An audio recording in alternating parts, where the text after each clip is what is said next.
All right, first in tonight, Jacob David. Good to see you. Tennessee in the house. Tommy Gallia.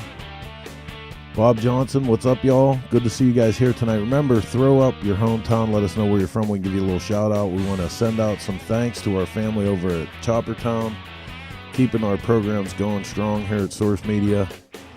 I'm Chris from Cycle Source Magazine. Yes, that's right, Cycle Source Magazine. Say it with me, Cycle Source Magazine. There will always be a magazine. We're going live with Shop Talk. Sunday night, live here in the Dennis Kirk Motorcycle Studio. 8 minutes away. Timsters, Gulfport, what's up, man? Steve Franchetta, hope I said that right. Amy Keene in the house. Michigan, Traverse City. Ormond Beach checking in. Good to see you guys. Stick around just 8 minutes. We're going to let our social media audience build up a little bit, and then we're going live with Shop Talk.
All right, you guys are piling in tonight. It's good to see y'all. Jesse Bird, Mississippi, what's up?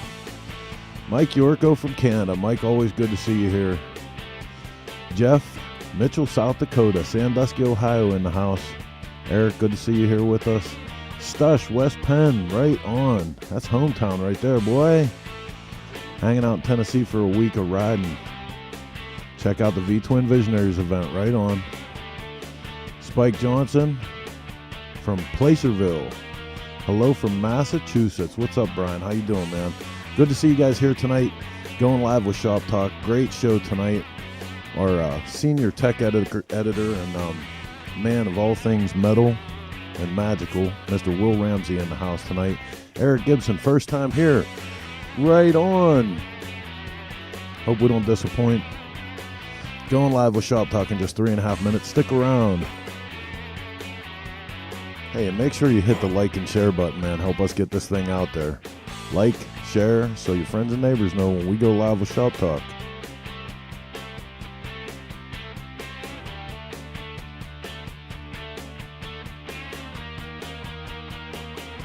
Maine in the house. Man, it's great. We got just about every state represented already up on the chat box. Remember, man, that box is up there because we don't want you guys to just sit here and listen to us talk.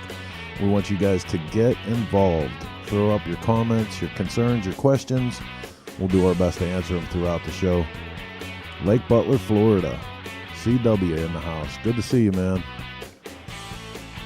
Shared a couple places. Always appreciate that. 2 minutes, 30 seconds. We're going live.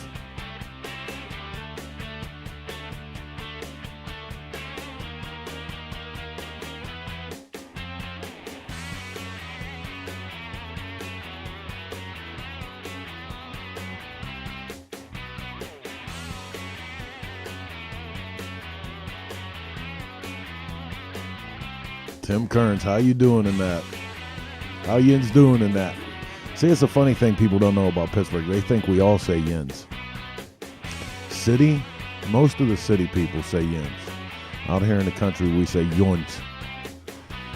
It's a dialect thing. You know, regional, you got to know where you're at. Big D checking in from Marengo, Illinois. Yeah, we took a little break last week to get some equipment figured out here. And I think we're all good to go. We finally got our poop in a group. So look, it looks like the clock's coming down to the 1 minute mark. That means we're going to pull this one out of the station, get it up on the tracks, go live with this week's episode of Shop Talk. Here we go.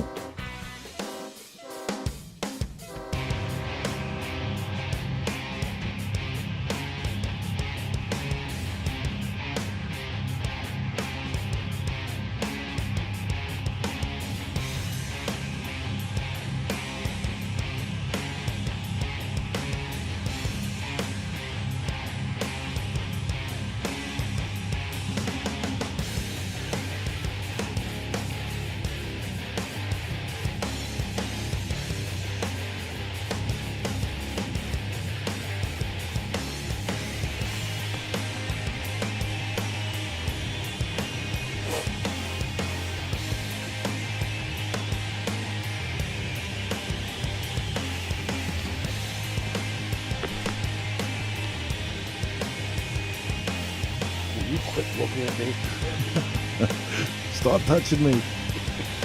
All right, Scooter Tramps and Chopper Jockeys. It's just after 9 p.m. on the East Coast here. It means it's time for another episode of Shop Talk. I'm Chris Callen with Cycle Source Magazine, coming to you live from the Dennis Kirk Motorcycle Studios. And you can hear we are at street level in the Mobile Command Center, and it's raining outside. But that's not going to stop the show tonight. We got a killer show lined up, and can't wait to get to it. I'm going to introduce my crew first. What's up, everybody? How you guys doing tonight? Hey. Or how, you know, as they're saying on the social media channel, how you doing? Hi, Jens. Mark, let me see you. Hi. There you go. Hiya. We want to make sure you guys can hear Mark. He's going to have a lot to say tonight. Oh boy. Huh? I've been practicing. And Lulabelle, you're in the house with us, right? Hey. I'm I'm here. officially going to change your lower third to Lulabelle. No, don't do that. Bad idea. You're the only one allowed to call me that. Oh, now that I know that. Right. So we took a week off last week. You know, got the van is all set up. It's finally 100% mechanical.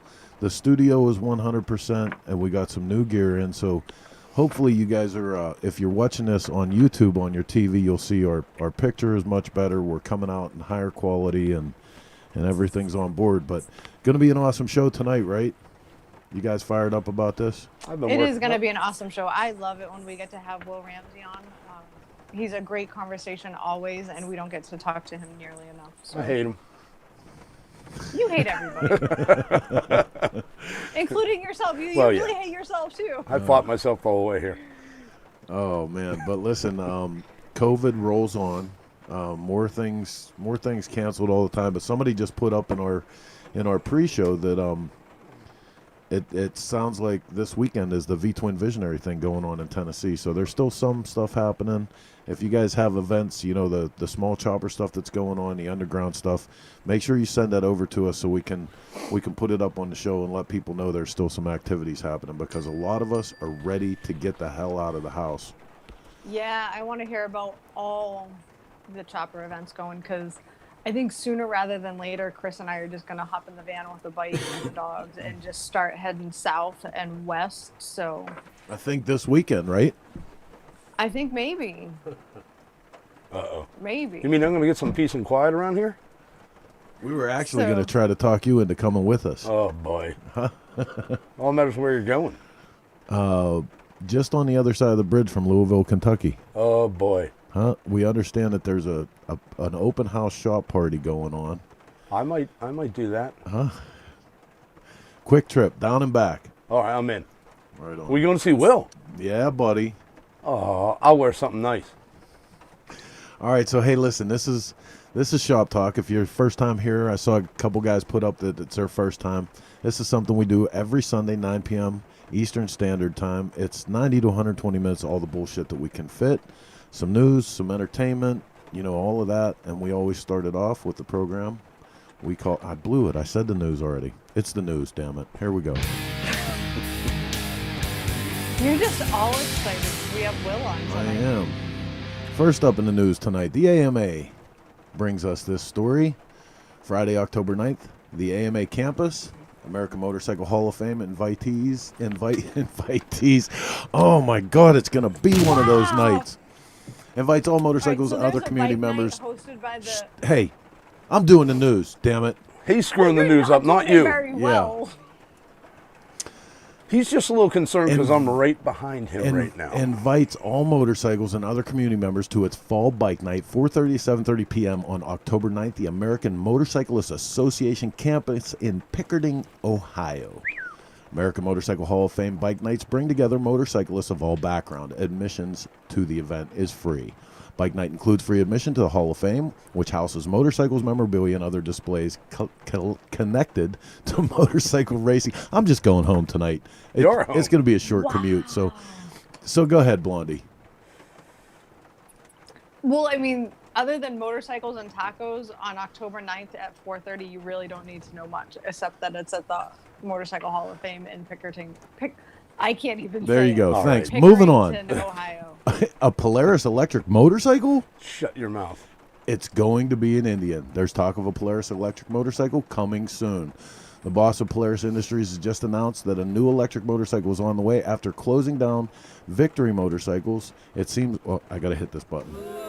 It seems like Polaris are directing Indian into the electric motorcycle market with a new model expected in the next 4 to 5 years. All of this news was not formally announced in a recent interview with Polaris company boss Steve Minetto by the Reuters news agency.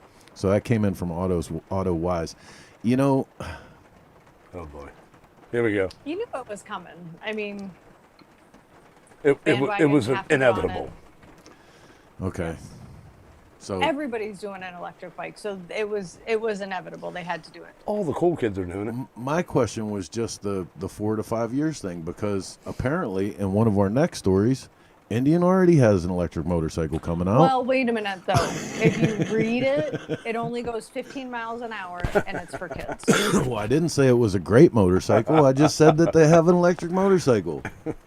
Well, not necessarily for kids. It has 175-pound rider weight limit. So depending on how big you are, you could ride it as long as you don't want to go really These fast days, or with take little on the road. exercise, some kids are big. So this comes in from Electric Tech, and of course we're just being horses' asses, but Indian Motorcycles unveils its first EFTR electric motorcycle, but there's a small catch. The small catch is that the first Indian electric motorcycle is also for small riders, as in children. Indian decided to go for the pint-sized market with its first electric model, and in doing so, they've also revealed what they were working on earlier this summer when we stumbled upon an Indian motorcycle trademark for an upcoming electric model. So this goes hand in hand with the last story that, you know, this is stuff they're working on and working towards. And next up in the news, American Flat Track announces Road to AFT program. I'm actually curious about this. Progressive AFT announces Road to AFT initiative aimed to usher in new talent in coming seasons. Program poised to build bridge between amateur series and professional competition. With the second half of its 2020 season on the horizon, Progressive American Flat Track proudly announced today the Road to AFT program, its newest initiative designed in conjunction with the American Motorcyclists Association to create a pathway for rising stars striving to progress to professional competition. This landmark progression for the series will debut at the Yamaha Atlanta Short Track event with a featured amateur exhibition race held during the weekend program. What do you know about this, Blondie? Everything you just read. Wow. Dude, you're so letting me down tonight. You're supposed to be our Robin Hivers. How do you say her name, Mark? I still don't know who she is. Dude, I told you need to Google her because you may be the savior in the long run here. So. Oh, that's scary. I know, because one of these days you know it's going rogue. Blondie. One of these days? Come on, damn it. Have you guys met yourself? Rita. Yes. It's gone. Okay, next up in the news. We did that one already. Motorcycle.com brings us this story. Harley-Davidson Sportster and Street are getting dropped from Harley's European lineup. I can't even believe this. I don't understand why that would be a good idea. Right, especially the Sportster. Like, I really don't understand that. So the news is Harley-Davidson will reportedly stop offering its Sportster and Street models in Europe thanks to the Euro 5 emission standards. Whatever. That'll come into effect by the end of this year. The Sportster and Street models will continue to be sold in North America and other markets that aren't subject to Euro 5 equivalent standards, but for Europe, Harley-Davidson will discontinue its smallest and most affordable models. The news comes days after Harley-Davidson announced end of operations in India. Dude, that's insane. Right? What happened to the big push in India? There's a little bit of the Spanish Archer. Anyway, yeah, that's sad. That's sad because, you know, like we just read there, the Sportster and the Streets are the most affordable. That's the entry-level bikes. And in Europe, it's really important for them to be competitive, I would imagine. So I don't know. I don't know how that translates to good at all. Oh, I don't see anything good in that either. I mean, in all reality, they're a huge seller. Well, yeah. All right. Well, next up in the news, Triumph. This coming in from Road Racing World and Motorcycle Technology. Prototype of the new Triumph Trident middleweight roadster. Not necessarily in that paint job, but introducing a new triple-powered dimension of the competitive middleweight roadster world. The Triumph Trident test photography shows the all-new model come to its final stage of testing in and around Triumph's HQ in Hinckley, UK, where the new Trident has been designed and developed. What can we say about this bike? Class-leading technology, Triumph's accessible, agile, and confidence-inspiring handling. The new entry point in the Triumph's award-winning triple roadster lineup will be competitively priced to deliver great value for that doesn't say anything. Will be competitively priced to deliver great value. hey, Okay. Hey. does Will know his mic is hot? His mic's not It's hot. not. Oh, then I'm sorry. I Yeah, can hear you it. can hear him. But thanks for Oh, interrupting I the can- show again. Well, you three can obviously handle this, so you don't need no Robin Quivers. So have at it, gentlemen. Oh, boy, you hurt her feelings now. Oh, Real nice, Chris. I'm coming after you next. Oh, yeah, good luck. You might want to pack a lunch. All right, man. Well, listen, that's the news that we have today. more stuff coming in all the time as the You've restrictions. never gone through the news that fast. You are so excited to talk to Will tonight. It's crazy. I am. It's gonna be. It's a good show. You miss Will? I do.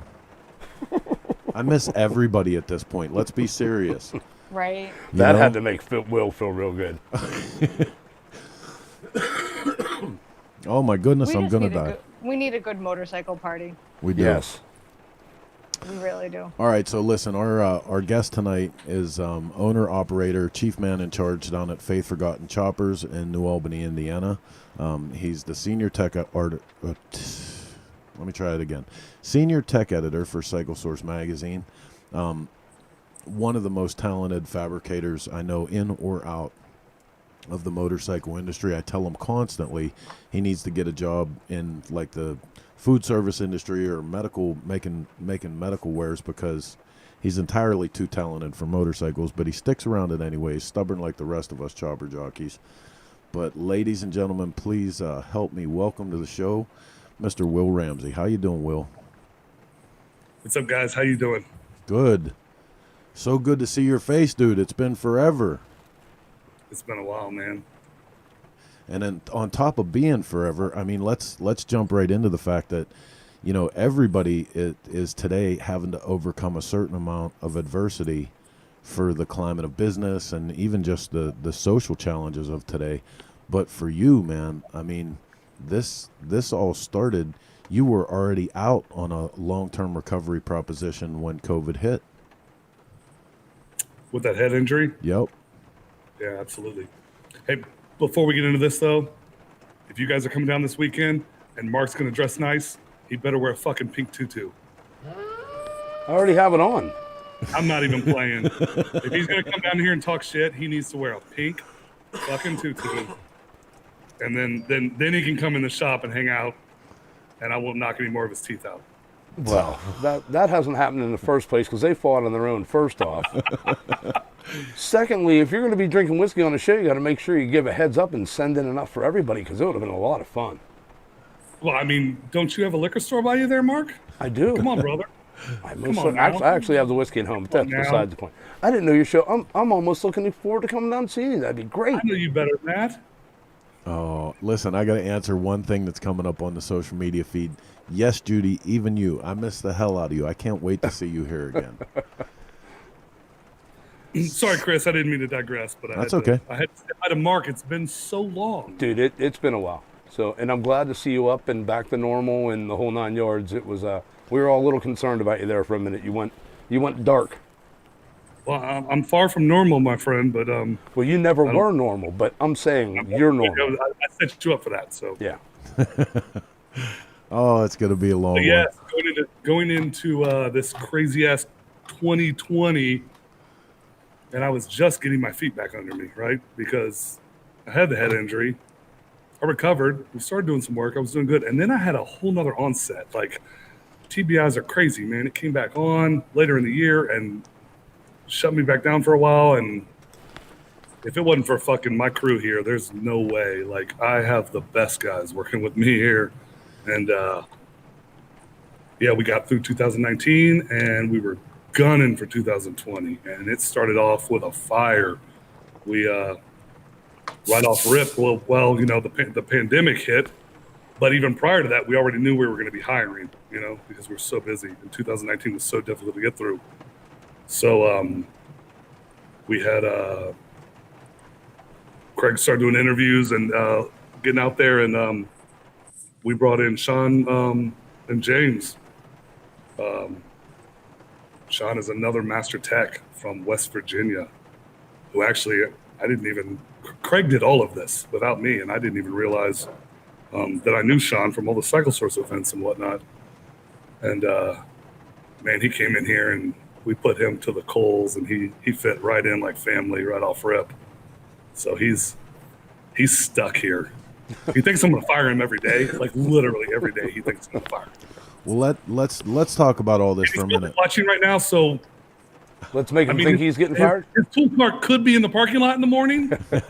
maybe not. But he's killing it. Like, these guys are all working their asses off, and that's what it takes to get through this bullshit, man. right? It's been no joke, but we've taken a different approach, I think, than a lot of other businesses. I've taken a different approach, and it might not be the right approach, but it's the only approach that I could take with all of that's going on. Like there was no other options for me than what I've done. I sleep well knowing the choices I've made so far, and 2020 has been hell, but we're not just getting through it. We're actually investing as we go through it right now. So we can talk about all that if you want. Well, yeah, I think that's, I wanted to start off with the fact that, where your original growth started from was you completely, reorganized your business, reworked your business model where you were doing primarily, fabrication work, custom bike builds and parts. You invested immediately in a whole service side of your business. When you saw the need in your area, in your region for, a lot of the shops were closing, service was going away, and people needed that service, you expanded on it. That was your first, influx of investment into the business. But then even through COVID, like you just said, you came back, and rather than shrink down and lay people off and, cut hours and do a lot of the stuff that people were thinking about, you invested further. Yeah. It all started with Craig, man. I mean, it started with Keikoa working here, and Keikoa was the reason I met Craig. But Craig is, this industry's, man, it's always for me been, that's the namesake of the company, Faith Forgotten Shoppers. People ask all the time, are you religiously oriented or affiliated or whatnot? No, what we do, the way we live is a faith forgotten, right? Like brotherhood comes first, right? The work comes first. Our pride comes first. Our integrity comes first. Money, the bottom line, that's important. And I'm learning that from business, but that doesn't make me successful. That doesn't make me happy. That just keeps us going. So that's the only reason I have to pay attention to that, and it all started finding Craig. That changed my whole business, my whole life, because he's my manager. He runs my shop.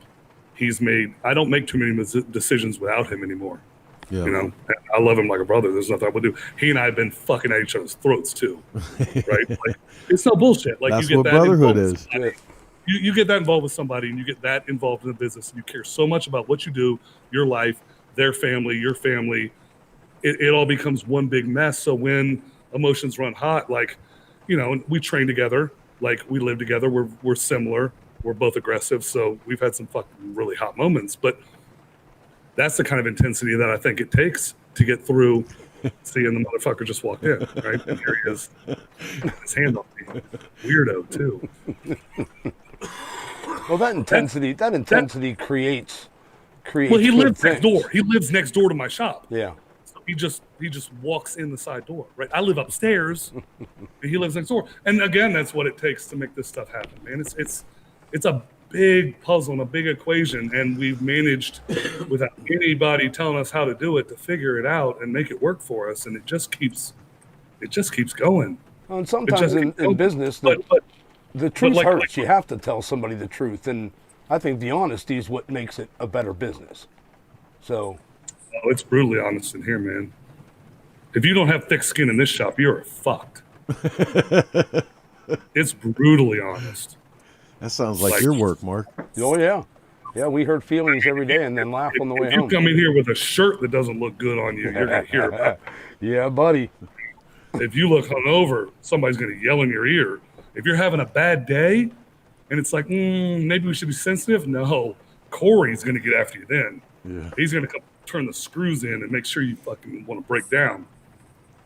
Well, and you know what? It's like being in a, I don't know, like it's like being in a hardcore gym when I trained at Westside. Like everybody wants to run you out the door, because if you run out the door, you don't belong here. Because everybody here wants to work. Everybody here wants to work, and they want to succeed, and they want everyone else to step up to their level. And when we brought new guys in, when I hired new guys, I didn't have to put them through anything. I let Craig and Corey put them through hell. They still do, but it just, everybody stepped up, and everything's been awesome. But like Chris was saying, going into COVID, like I made the decisions to expand the shop and go into an area that I'm not familiar with, service. I found the right guy. I found Craig. And I leaned on Craig to kind of build that business model for me. I was involved every step of the way with him. Like, we bang heads, we figure it out. We've worked our way through a lot of it. And Craig's the reason I ended up with Corey. Craig's the reason I ended up with Sean. Craig has found these. We could have put an ad out and just hired any technician, but we didn't hire technicians. We recruited technicians. Yeah. We pay for them to come up here, and they have to spend 2 days with us before we can even talk about hiring. Like, it's a process to get in here, because I just don't run the business like a business, which maybe it's a mistake.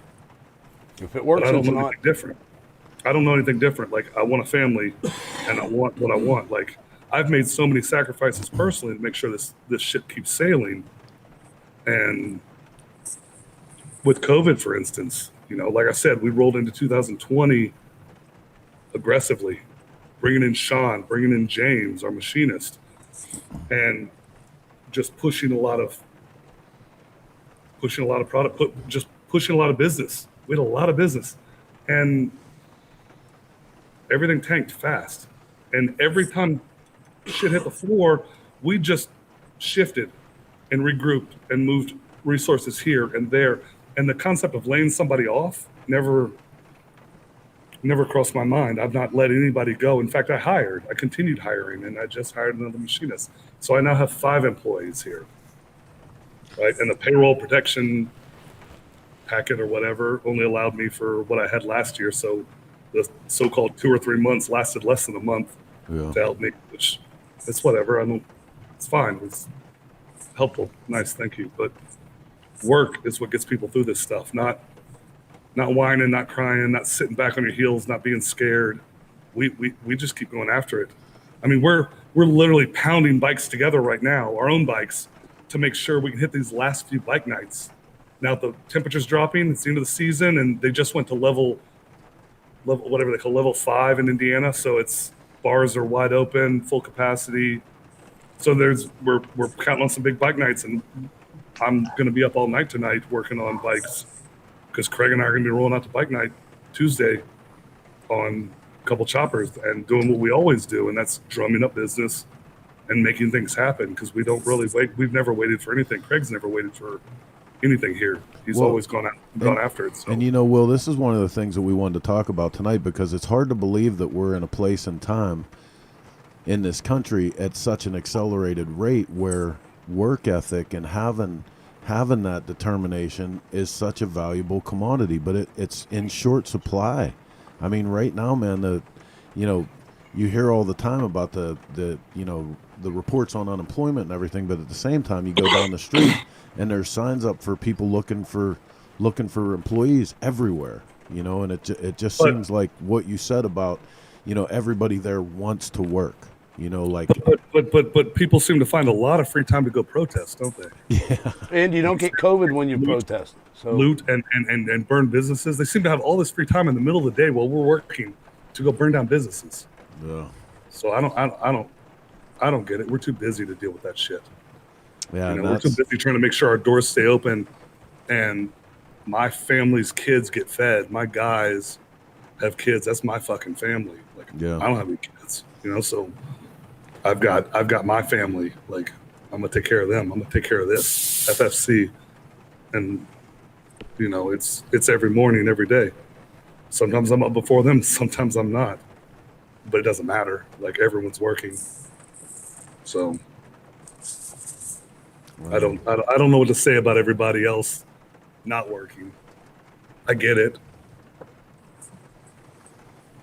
I don't leave this place enough to have to worry about everything else. I've got too much to worry about here. I live upstairs in a little shithole apartment. When I think that's another.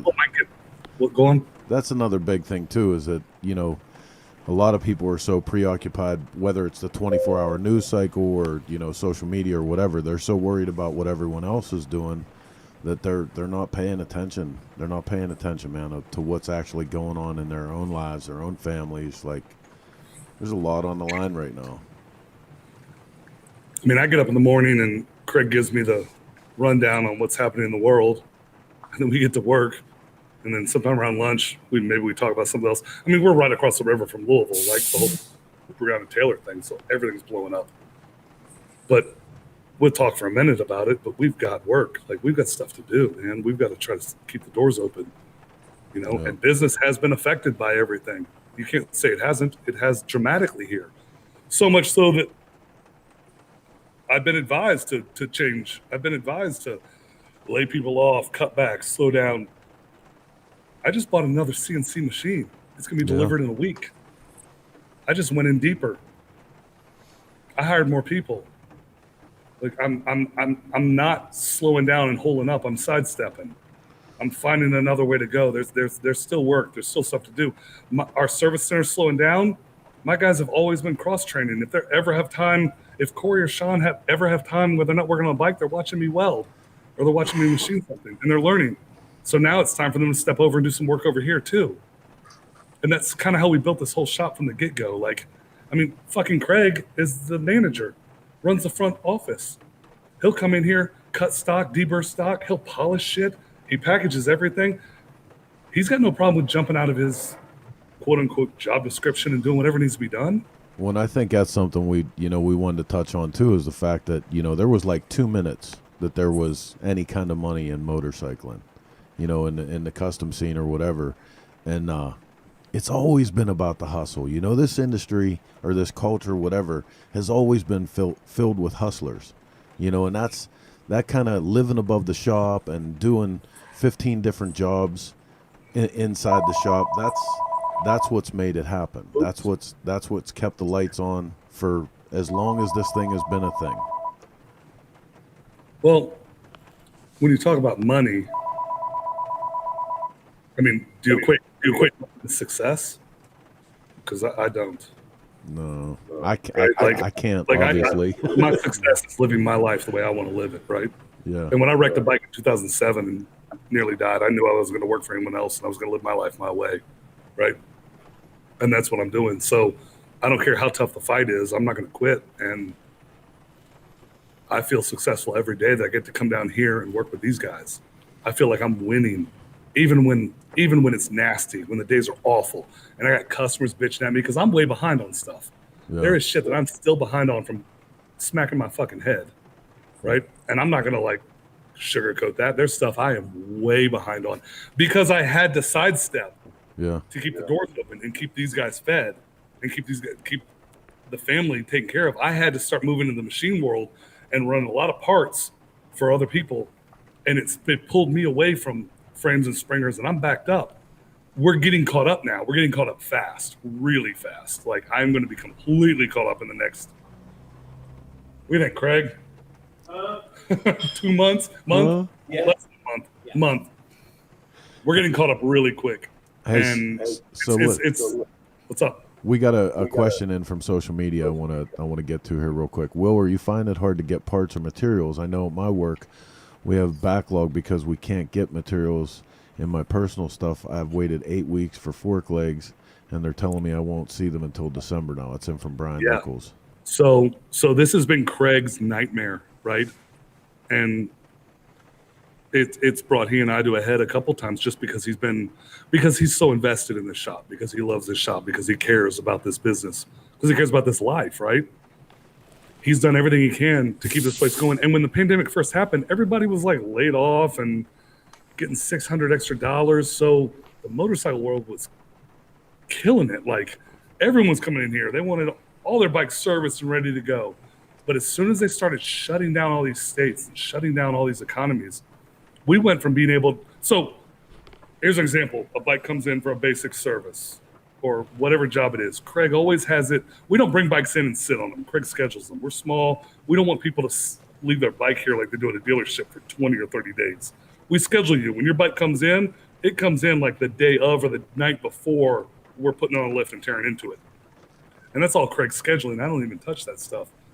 But when he comes in, he's got everything kitted up. He's got parts ordered. He's got everything ready to go.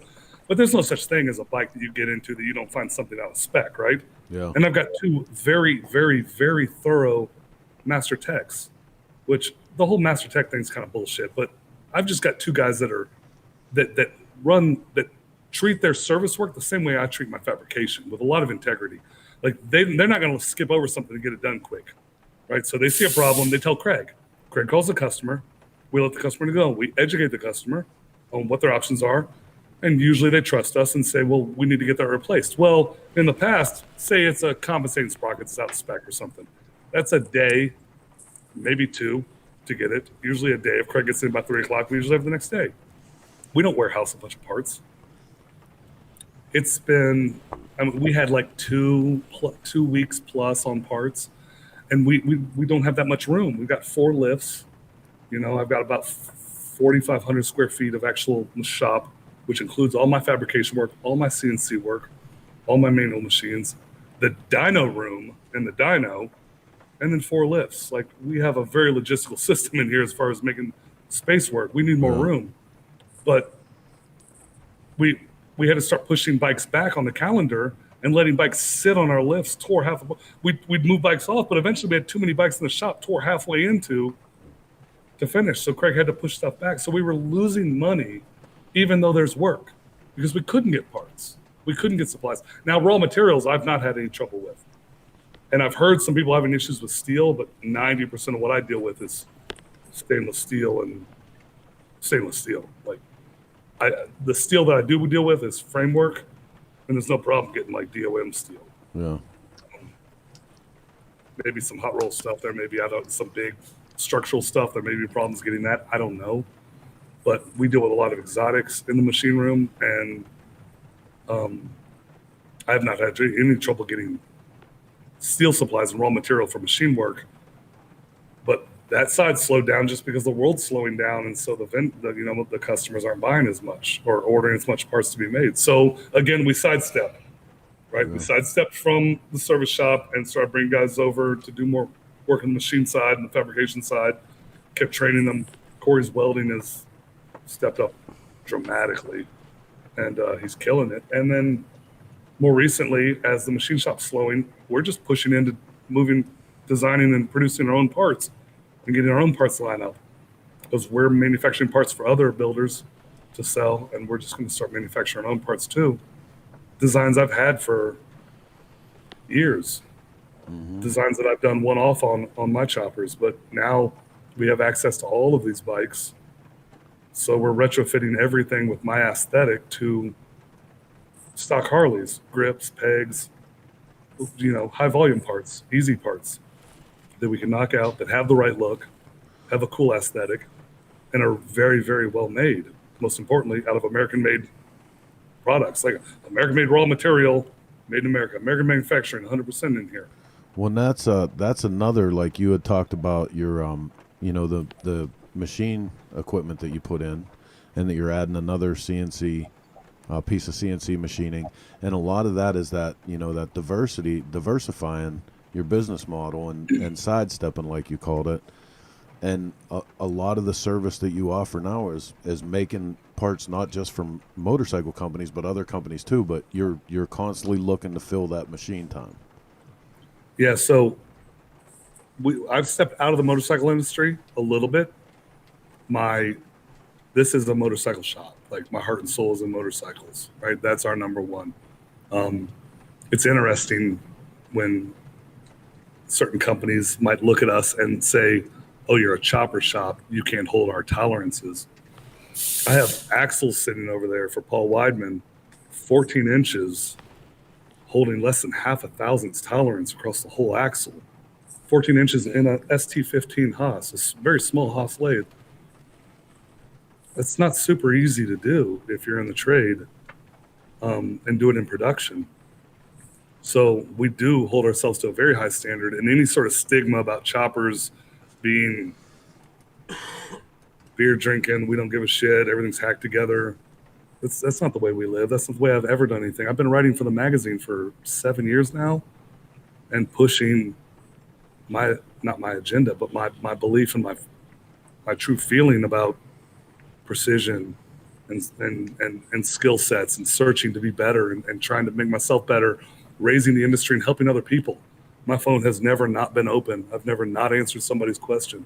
I've never not enjoyed teaching, helping, and having apprentices in the shop. We've had so many guys come through here that we've helped weld, machine, anything, you know, and all that came from the way I was influenced. I didn't invent any of this concept. I didn't even invent the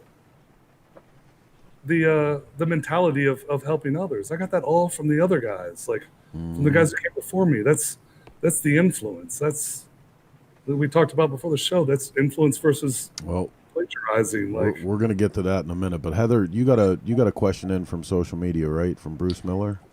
Yeah, Bruce is getting ready to open a fab and paint shop in Rapid City, South Dakota, and he's looking for some words of advice from you and from Craig.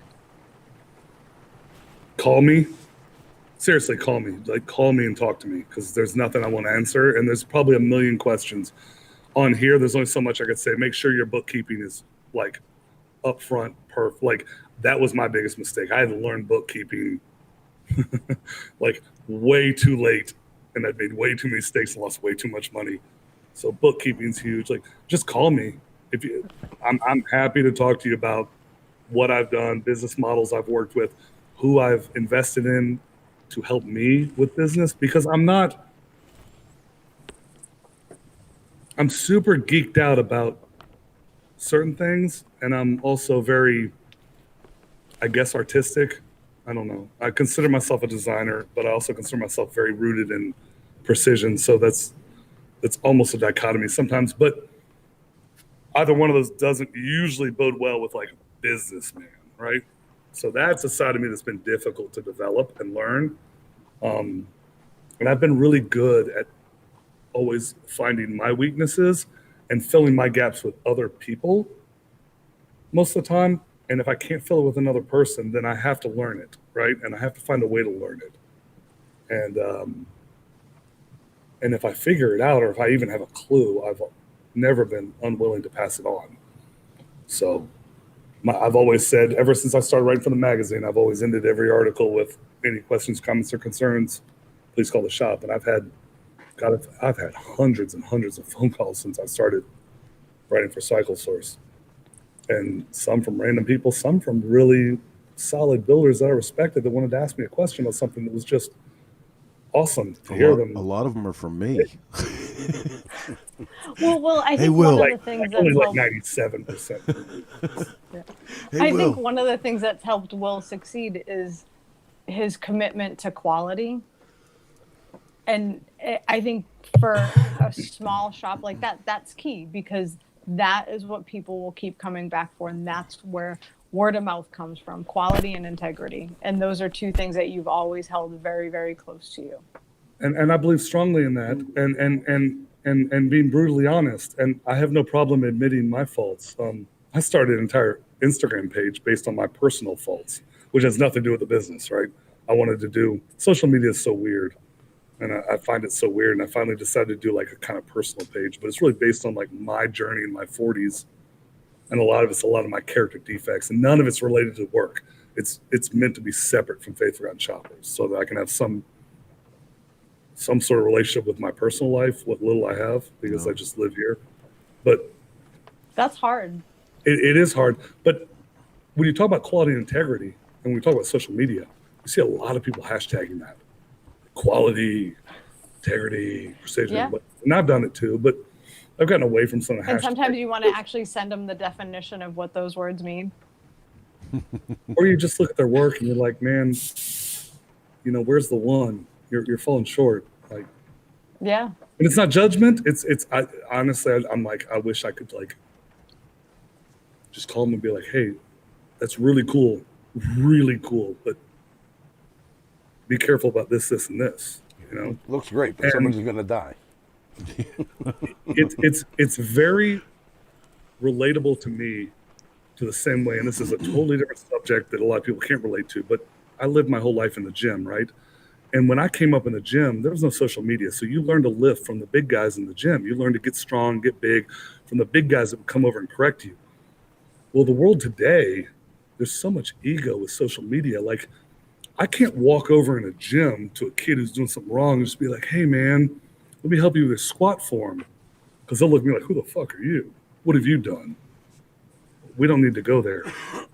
Because I've probably done a lot more than you have any idea. But that's irrelevant. Like, I'm trying to help you with something, and you're more worried about your YouTube videos and your ego. So I can't help you. And I fear that in our industry sometimes, like, if okay, so it's prevalent in our industry to some degree that if you try to like help somebody, you got to be really careful about the way you word it. And I'm by no means an authority. I'm by no means a know-it-all. The minute I meet somebody, so you ask anyone who knows me, any of my guys, the minute I meet somebody that knows something I don't know, I'm all ears. I'm quiet. I'm cotton in my mouth and ears wide open because I always want to learn something. I always want to get better. Well, dude, I think back to the story that you told me about when you first got with Faye Butler. You know, and like, do you remember the story that I'm talking about? Which one? There's like 20. Just where he told you how full of shit you were. He humbled the fuck out of me, man. I wrote that. I published that story in Cycle Source. I went so far as to put that in permanent print, right? And I'll repeat it here. I went to Faye Butler's, and I thought I was killing it with sheet metal. Sheet metal is the way I got into this industry, doing hot rod car stuff out in southern Louisville, and I thought I was doing some shit. You know, I built a handful of custom gas tanks, and I thought I was killing it. So I went in there and ran my mouth about how many tanks I built, this, that, and the other. It didn't take him 2 seconds to just say, you know, beating metal and using the techniques of a metal shaper and forming metal until it reaches a shape that you accept as a pleasing shape and welding them all together and calling that your creation, that's not metal shaping. Creating a 3D model out of like foam or wood. I use foam. I do a complete three-dimensional model. I have multiple ones over there. And then being able to take metal and use, I'm sorry, the air compressor just went off. It's all right. We're replacing that this week, which is great. It'll be quiet. Creating a 3D model, completely designing a gas tank first. And I've never built a gas tank freehand ever since he said this to me. I have always laminated foam and carved a gas tank. And to design something first and know that's exactly what you want. And then to use the techniques of a metal shaper to control metal and shape metal and form metal to stand within one material thickness of that model and then weld it together. That's metal shaping, you know? And there are guys along the way that I've been inspired by that did that inherently. Guys like Locke Baker, who were great artists first. Guys like Paul Cox, every tank he does, he wire forms it first, completely. Even if they're not on the same level technically and scientifically of like metal shaping and compressive shrinking versus like potato chip shrink, just if they're not on the level of looking at metal from the most scary, like geeked out level, you don't need that. Like they're doing it right. Like guys are looking at their vision, they're creating their whole vision and then using skills to create that vision versus using skills, banging stuff out. And I did this for years before I stepped up to the level of truth. And anyone I'm not discouraging anybody. If you're still doing that, keep doing it.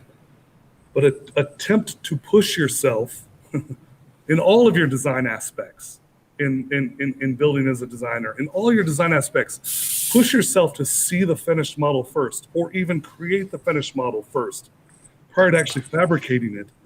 And then if you can replicate something, it is more difficult to truly replicate something than it is to just create a pleasing shape and call it good and throw it on. And yeah, that's that humbling story where Faye kicked my ass like the second day of my apprenticeship, and I wanted to get my truck and drive all the way back from Massachusetts because I had my ego kicked clear out that door into the snow. But that's the shit I'm grateful for too, right? Like, yeah, but that's what I'm saying. Like, I think some of the stuff that we're short on today is the fact that you can't do stuff like that with people on social media, because today everybody have a great big argument. And if you told me something to correct something that I'm doing on social media, I would get as many of my friends to call you an asshole and tell you how wrong you are, and you would do the same thing. And like, I don't know that it would actually get anything done. Right. If you went out and just decided to build a fucking copy of like a Sugar Bear Springer, like right off rip, and just built it and claimed that was your design, so amazing, and anybody said anything to you, you'd probably be highly offended and take, or not you, but in general, you being the you of the U Institute, right, of today, they of the they Institute, and the you of the U Institute of today, would just get highly offended and decide to fight back, like, oh, I changed this and I changed this, and it's just inspiration. There's a fine line between inspiration and plagiarism, and you have to understand that. You don't have to just understand it. You have to feel that. Yeah. There is you yourself. You goddamn well know if you are plagiarizing or being inspired. Yeah, be honest about it. Also, that's the worst part about that. Most people aren't. Absolutely. And you have to watch, like you're saying here. You come up with some brilliant parts and some brilliant ideas, and the sad part about it is nowadays, with the, you show shots of you designing it and making it, you got to watch, people aren't going to steal that anyway. I mean, a lot of people don't have the creative eye that you do, and a lot of the guys in the circle that, we call our friends. So you always have to watch somebody's not coming up and hacking your idea. But like you're saying, if you're not doing it right, you're not doing it at all. So you're wasting your time and apparently your customers' time, because they're going to get a shitty part. So. Yeah, and there's always going to be the copycats. Oh, yeah. And it bothered me early on, Mark, but I had a couple advantages. First of all, I got to literally publish what I was doing in CycleSource. Yeah. Like right off rip. So if I did have something that was unique or different, I had it in print with a date on it on the national newsstand. Like, I didn't have to worry about arguing that point. And honestly, I got to the point where I didn't care. Like, I just care about what happens in these walls and what we can create and what we can do. Oh, right on. And we enjoy the shit out of that. So fighting those battles with the people that want to, I used to want to get mad. I don't now. I almost want to like grab them and just say, hey, stop and think for a second. Like, the best, possibly the best point in my career, in my coming up in building, was the Michael Lichter Naked Truth show for multiple reasons. Multiple reasons, right? I was honored and blown away to build a stainless steel frame for Jeff Cochran and a stainless steel frame for Bill Dodge at that show. And then I chose to build a titanium chassis chopper. As far as we know, it's the only titanium chassis chopper in the world still. It's my everyday rider. It's the one I wrecked on and bumped my head. It's the one we've got in the back, and I'm back on it now. So zero damage to that bike other than scratched. All the damage happened to me. Well, it's titanium. But that was probably Lichter's greatest exhibit. I agree. It was an amazing show, and it was an amazing experience. But for me, more importantly, a few things happened. On the ride up there, I drove up to Sturgis with Jeff Cochran, and we talked about influence, right? We talked about developing a style and what it takes, and I talked about like my big six. I talked about how I was influenced by all these big name guys. I can go through them and say what they all are, but it's, all these people that like early on, I was just looking at their stuff and like wanting to emulate it, but trying to find a way to make it my own, right? And it's just poetry that I show up at that show, and I'm standing outside after the initial night, like only the builders are in there. And Bill Dodge, bless his fucking soul, like my brother, like comes walking out, puts his arms around me, gives me a big hug. He says, hey, let me tell you something. I walked through the show, and I was looking at all those bikes, and I looked over and I saw that bike, and I just immediately said, man, that's Faith Forgotten Choppers. That's Will. And he hugged me and he said, brother, you got your own style. Like, you've fully developed your own style. And to me, that was one of the biggest compliments of my entire career, right? Because prior to that, I imagine people could have seen influence in my work. And influence is not copying, okay? But when you get to the point where you don't really see influence as much and you start to see an authentic style, like Bill's been on everybody, and his bikes are amazing. But it's a Bill Dodge bike. Yeah. Jeff Cochran has been influenced, I'm sure, by so many people before him, but it's a Speed King motorcycle.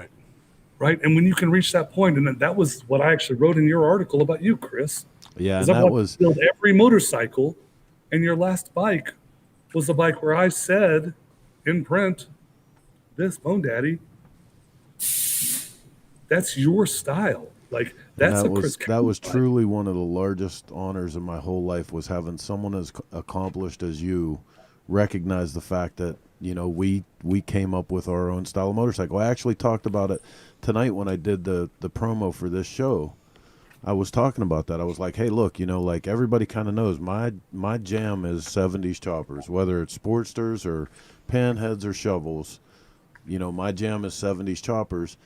But I try to make sure, man, that, like, you know, I'm not just building somebody else's chopper. From the first one that I did, where I openly admitted in that promo that my first bike was directly modeled after Cole Foster's custom chrome bike, and that bike was badass. I had to build that frame geometry because I had so much respect for that.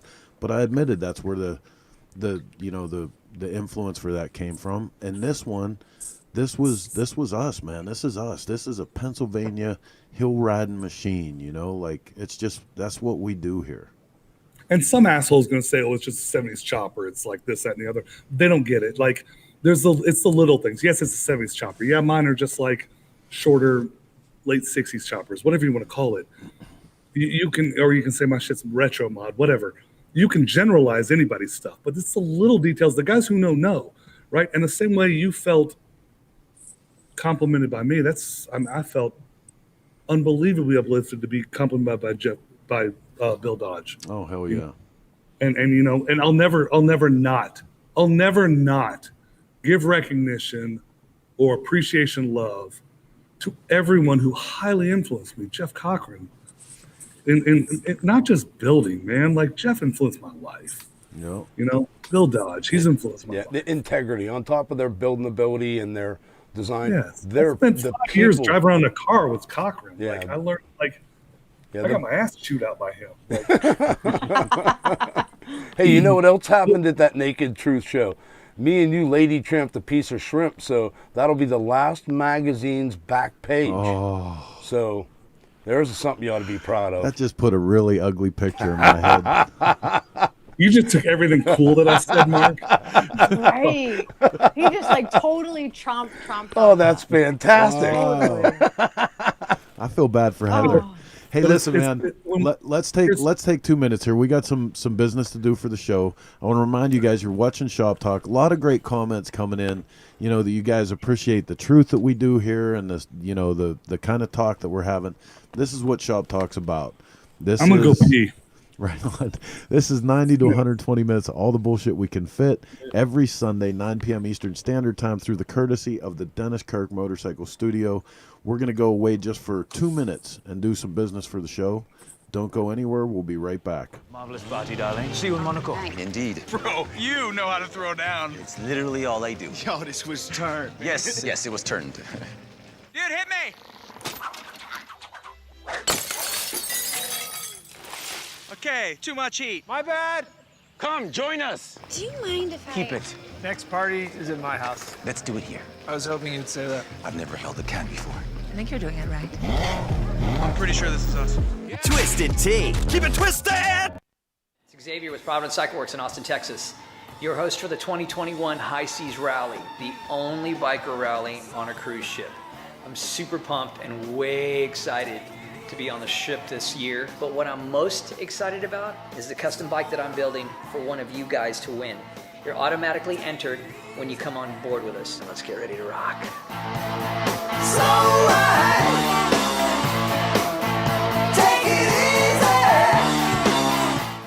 The absolute favorite thing for me about riding is the freedom and the power.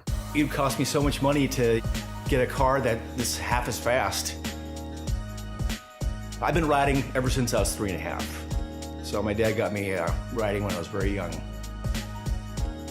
I started on dirt bikes, and then later I got into street bikes. As soon as I turned 16, I got my first FJ 600. I loved it, it was great. Now I have a 2007 Triumph Speed Triple. It's kind of a Street Fighter look. There's not really any fairings on it, and that's what I like about it. when I'm riding, just to hear that pipe and that wind in my face, it's like nothing else. My name is Charlie, and I'm a Dennis Kirk rider. Hey, this is Chris with Cycle Source Magazine. I want to thank you for watching the flagship show of the Source Media Group, ShopTalk.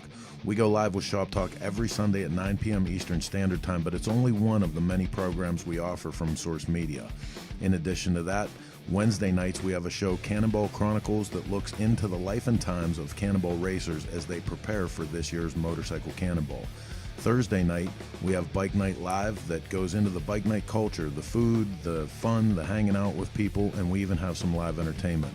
Sunday morning, Cyber Swap Meets kick off, where we have a sort of home shopping network approach to motorcycle swap meets, and we bring guys on that have live parts to sell right there. All of this in addition to our staples, which are Grease and Gears TV, live on the street from the events and rallies, Grease and Gears Garage, Grease and Gears Garage Roadshow. We look forward to bringing more of this type of entertainment to you from the home of Two Wheel Entertainment, the Source Media Group.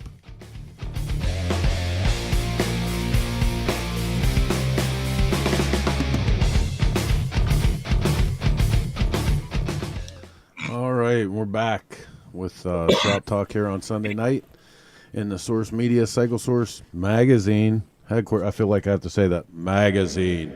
Cycle Source can we Magazine. talk about that real quick before we go back to Will? Yeah. We should absolutely talk about that. Yeah, go ahead, baby. So, Get him.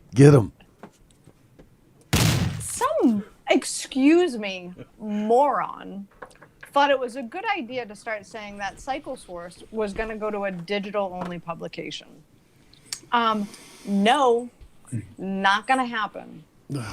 We do have digital publications. We do have a digital publication that we send out like 2 months after the issue's off newsstand. So yeah, and we do send it out for free.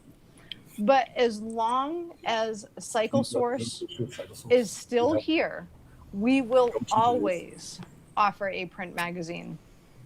If you want to get it delivered right to your mailbox, you can go to cyclesource.com and click subscribe, and you'll get it delivered right to your mailbox. Or you can go to Barnes & Nobles, 7-Eleven, Walgreens, Walmart, wherever you want, and buy a copy. If it's not on the newsstand, hopefully it's because they're sold out. But yeah, we're still here. We're not going anywhere, unlike, unfortunately, some of our counterparts, which we are always sad to report about. But we're still here. Look, there you go. Will's got the latest copy, so. Wait a minute. Let me get it. Oh, look at that. Do I get to say something about this? Go ahead. Yes, you do. Okay, so my company, Faith Forgotten. What we do is a Faith Forgotten. If you consider yourself old school and you sit in front of a computer all day and you don't ever pick up a magazine, you have no idea what this life is about. This was everything to us coming up. Like, was the heart and soul of building bikes. I mean, obviously, the heart and soul was brotherhood, but this was so important. This is gone, except Cycle Source. Hold on to this. This is gold. We love these. Our lunch breaks, the front of our shop, we have our morning meeting and we have our lunches. And we're pretty much all together in the front shop. Everyone is reading. So we have a whole rack of Cycle Sources because we get them every month. We, give the later issues away, and we hold on enough that we can always sit and flip through them. There's just something you can't get. It's kind of like analog versus digital music. It's like, an LP versus a CD, or recording on analog versus digital recordings. Like, there's something authentic about holding this. I can't read digital books. I have a Kindle. I can't do it. I read a lot. I have to have a book, right? I have to have the kinetic sense of like touching something. So this means the world to me. And you guys keep this shit going, and I'm going to keep writing as long as you guys keep doing this. When you go digital, I'll still keep writing. I'll be bummed. But I want this in my hands every month. I get so excited when these come in every month to us.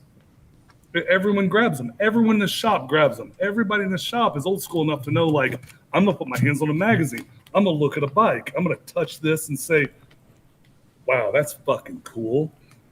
Not look on a computer and say, oh, I'm going to try to zoom in on this part. And man, this is one of the biggest things that people might not understand about us doing this. Are we getting old? Well, but this is a time-honored tradition. Like this is we do this because the people that were my heroes growing up, it's just like you were talking about, Will. That was it, man. Like when you were reading guys from Rip and Keith Ball and like, you know, everybody that came before us that put this shit down, it was bigger than life, you know what I mean? And you couldn't wait to go those places and do those things. And to think that we've come to a place now where the magazine's almost 25 years old, and we've taken that place where like it's our turn to carry the torch and tell the stories. It's a huge honor for us. So no matter what, like we do tons of television shit now and pay-per-view stuff and, you know, all this digital stuff. We're doing 5 of these shows, 5 of these, getting ready to add the 6th one with a tech show. But we're never going to stop doing that print magazine because that's the heart and soul. That's, you know, Mark calls it the truck all the time. That's what it is. If it Yeah, wasn't you know, for him, and if it like wasn't for the seriously, magazine, not only. go ahead. No, go ahead, Mark. If it wasn't for the magazine, I don't think, first off, none of us would have met. So obviously, Yeah. But that's what's created and gave us the avenue to. Well, Chris, I'm not gonna. I keep saying us like I'm the guy that sits down and does us, it. though. I mean, I've been a part of it since day one, but you know, it gave us the ability to open up and expand into all these other, you know, things that we've done. So yeah, the magazine is the truck, and it would be really hard to replace that. You know, in my eyes, it would be super hard to replace that. So I'm super happy for it. It's done nothing but giving me a big foot in a life in this industry, and not only made me a bunch of really good friends, but you know, gave us a footprint. So you know that organic life. Like I talked about Jeff Cochran influencing me more than as a builder. There's so many more people than Jeff, right? And it comes from that life, that non-cold life, right? Today, the digital age, the social media, it's cold. But when I first started getting, quote unquote, somewhat, I don't know if you call it popular or whatever. I'm never going to use the word famous because I'm not famous, but going to shows and people recognize me and want to talk to me because of my work and my social media. And I felt very uncomfortable. I didn't know how to act, and I didn't know where to go. And I had to look towards mentors. You know, the digital world is void of that, right? And I can think of a lot of people who influenced me just as a person. One being like Dave Perowitz. If you've ever spent time around Dave Perowitz, which obviously all of you have, Dave's a fucking gentleman, and he's a badass, and he's brilliant, and he's a cool fucking dude. And he makes you feel so comfortable talking to him. This is a man that, like, I was looking in the magazines before there was. He's been there and done it. Social media going, holy shit, this guy's amazing. And then I'm meeting him, and next thing I know, he's like on a fucking knee looking at my Build It Lichter's show, like really looking at my bike. And his, you know, Jody's poking me like, yeah, look at my dad, he's looking at your bike. And she's wanting to take a picture. I'm like, don't take a picture. Like, I'm embarrassed. I'm scared. Like, you know, but I see Dave, he comes up, he talks to me, and that's the way it should be. And that's the way I try to pass it on, because when I get nervous about something, because I'm super shy and introverted in a lot of ways. So when somebody comes up to me at a show and they want to talk to me and stuff, I think about guys like Dave Perowitz. I think about Cochran. I think about Billy Lane. I think about people I've been around and spent time with that are good at talking to people, right? And Dave is so humble for somebody who's done so much, so much more than I'll ever do, that it makes me confident to say, you know what, I need to not be shy. I need to step up and pass something on to this kid who's asking me a legitimate question, right? And it's not ego at that point, it's responsibility, right? Like, maybe I've earned the right to have enough responsibility to pass something on now, right? And that to me would be an ultimate honor, right? Not enough recognition to be on television or be famous or have money, but have I done enough to be worthy of saying I have the responsibility at this point to pass something on to another builder, to a younger builder, to push the blue collar life forward? Am I worthy of that? Am I humble enough to accept that? Yeah, and then you almost feel guilty. I take that lead from guys like Dave Perowitz. Then you almost feel guilty for asking that question. Yeah.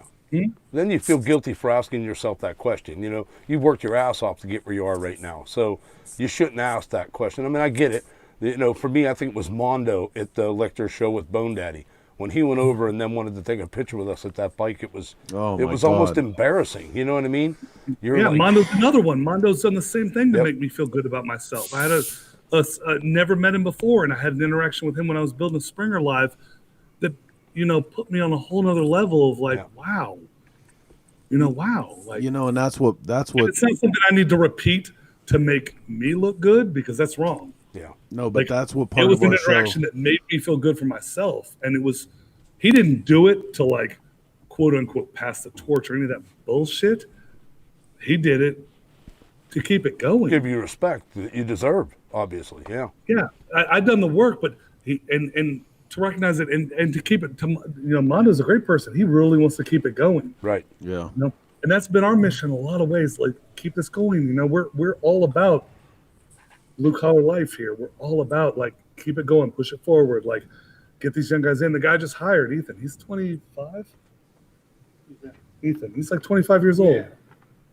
So, you know, that's what the part of our show where we were talking about tonight with the inspiration versus imitation. You know, that's the thing about this, is having a place where that the words like respect and, you know, honor and integrity and stuff still matter. You know, when you're looking at bikes from guys who literally, you know, Sugar Bear and Mondo and some of these guys, they invented choppers, dude. You know what I mean? They actually invented choppers. You know, give them that respect. And you know, when guys copy their shit and don't even fucking acknowledge them. Yeah, it's ridiculous. And you know, scary? Here's what's scary. I'm afraid some of these motherfuckers don't even know. Right. Here's something. It's almost like, okay, let me go political for a minute. It's almost like there are people now voting that weren't alive during 9/11. Right. Had no clue. Football games this year, they decided on 9/11 to have a moment of silence for all the inequalities in the United States. Not a moment of silence for what happened during 9/11. They chose that day to have a moment of silence for something unrelated to 9/11. And that's what scares me about our industry. Like, are these new guys unaware of who? You know, something that gets me on Sugar that Bear, too. Dave Perowitz, Arlen They Nash. are. You have you have the ability to understand probably more than anybody on this end. I had said to Dave Perowitz, he was talking about a few of the paint jobs that me and Chris have done, and what a great job. And that would be, God, what a compliment to get a fucking compliment. Right. And for me, my turnaround to him was like, dude, what you went through years ago with the material that you had to work with and how hard it must have been. Same with you, to turn that respect over to the people like Sugar Bear and guys like that made, you know, the Arlen Ness and, you know, these guys that made totally custom bikes with the equipment they had to work with. Like, you talk about struggling, you know, like you know, you feel guilty. We call and order all these paints and everything works together real well. And then all of a sudden you look back at what like people like Dave Perowitz went through to do these paint jobs, had to be painstaking. The hours that went into them had to be off the charts. And we have trouble. Driveway because he didn't have a paint booth yet, right? He didn't have anything. And I think the most important thing is, like, you don't say all this stuff to like boost us up. Like, the important thing is to like look like for someone else to see that it's important to see the history, right? Because I'm not saying this stuff to like boost myself, like, oh, I got recognized by so and so. It's more like these people help mold me. And the next generation, if they can't look back and see what's molding them, if social media and the instant gratification of like, wow, dude, you're fucking amazing, your welds are killer, like, oh, what a great fucking Springer, like, oh, you're second to none, next level, when really you're just copying some shit and not getting called out on it anymore because this world has just become pussies. Well, sorry. there's no honesty left in so, there. So it's not not people about, telling it's awesome when it's not. I don't want anyone to think like, oh, we're telling stories to boost ourselves. I'm telling stories because these stories are important to the younger guys that need to say, they need to step back a minute. And I'm not trying to tell them no. I'm not trying to like smack their hand or be a dick because I'm not that guy. If I have a problem with you, I'm gonna hit you in the mouth. But you'll know. But these younger guys just need to, some of them, not even younger, just new guys. Some of these guys are my age, damn near coming in the industry late. I came in late, man. I came in after the big boom. But I was 29, 30 when I really got started in the industry. But some of these guys are coming in and they don't have the history. They don't even know the history. Honestly, when it comes to history, I'll tell you who influences me for history is Billy Lane. Yeah. Billy has his history down pat, not just with bikes and stuff, but builders and individuals. I've spent time with him where he talks a lot about individuals that influence him. And regardless of anybody's opinion of anybody, that's my experience with him and something I'm grateful for, because we spent time together in Sturgis where he talked to me a lot about like old school stuff for him, like how he was influenced by guys, Larry, but guys even before Larry. Yeah. You know, and Arlen, how he influenced his business models and stuff. We talked a lot about that. That stuff is priceless, and it's not something that's shared today anymore. And that's the reason I really love it, Chris, when you bring me on. We did this a little bit last time, but when we get to talk about business models, I'm no businessman, but I have fought tooth and nail to figure out something that works. And I'm super quick to pass it on. That's why the guy who asked that question, I said, just call me. Because if I can give you some little, I don't want anybody to fail. I want everybody else to do good. We don't sit over here going, oh, we need to beat them and watch them fail so we can do better. That's a recipe for disaster. Yeah. You know, Oh, trust me. I mean, same with Chris and I. The last thing we want to do is see another publication go down. Well, Chris has spent his entire career building people up. And honestly, I'm sorry, I'm just going to say this, getting shit on by people he built up along the way. And I'm just going to be that guy. That's awesome. At this point, who cares? Chris has helped, he hasn't made builders, but he's helped make builders who have turned around and shit on him with their egos. And that's a real fucking problem in my book. And you know how hard it is. Go live your life. I'm not going to judge you. Go live your life. I'm going to live mine. I have my family. I have my shop. We have our integrity and our way of doing things. We have our name. And it's this side. Screen fucked me up. And we have a reason for it. And we live and breathe by this, man. We meet 9 o'clock every morning in that front room. You know, well, we sit down and talk a lot about how that happens. And, you know, like, I think a lot of people keep forgetting that the magazine came from, you know, a strip club and a bike shop. Yeah, like man. we built bikes, I raced bikes, and that all went on hold because people's egos that he was helping to promote and all this stuff were taking offense to the fact that not only could he write this all down, but he could also build the bike. And it was a lot of years. You know, the shop that we kid around in Flatbroke was put on hold for a lot of years, not to hurt people's feelings. And thank God that it came out. And, you know, now, you know, it's full circle. People start seeing it. But you couldn't have said it more, you know, hit the nail on the head better by saying that he's helped so many people take their next step into this industry and got nothing for it. But, you know, that's the tradition, man. It's the job you chose. That's the tradition. That's what Will was talking about, that we do the stuff that was taught to us, that was shown to us, that was given to us on the way up. Right. That's what made this thing good all the time. That was what made it good. That was how I real. can tell the story that motorcycles saved my life. Yep. You know what I mean? That I didn't fit in any other part of society, that I was on my way to being a world-class fuck-up, and I met motorcycle people, and they helped me learn to be a man, to be responsible, to have values, to have principles. And honestly, you've been rooted in history from day go, and you've taught me more. There's so many times you tell me shit that I'm like, I have no idea. And I've had more history lessons in this industry from Chris CALLEN than anybody. Just like, and I'll probably get somebody will say, oh, well, he's his friend and he's spent time with him. But people forget, especially these new guys, forget that a lot of what we do in this grassroots sort of like minimalist chopper style, man, Jeff Cochran paved the way for a lot of us with this style. And guys forget it when they start copying his shit. And I'm not talking about influence. Again, we can go back to this. I am not talking about influence because Jeff has influenced me, and he knows the stylistic points in my builds that are influenced. And there's nothing I do that he would feel offended by, but he knows who copies him. Yep. And there are plenty of people who don't take stylistic points, but they copy it. What's scary is I wonder if some of these guys copying Sugar Bear Springers or Jeff Cochran designs if they really know the history of who they're actually copying. Or if they just think, this guy's kind of successful. They truly do not. He's not just successful. Yeah. He actually kind of created this genre. Whether he created it or not, he's definitely responsible for the forefront of the genre that we live in, the grassroots minimalist chopper style, right? So it's not that he's a friend of mine. It's not that I spent years with him. It's not that I have to kiss somebody's ass, because I owe nobody anything. I actually owe a lot of people a lot of things, but I do, and I'm willing to say that. But I don't have to. At this point in my career, I don't have to like talk somebody up to make things good. And you're not. I mean, obviously, if anybody thinks, I'm going to say how I feel at this point, right? If anybody thinks you're talking up, I really don't give a fuck anymore, and I can speak from my heart about everything, and I will. And Chris has taught me a lot about history. Cochran taught me a lot about living. Pirowitz influenced me how to treat others and pass it forward. So did Mondo.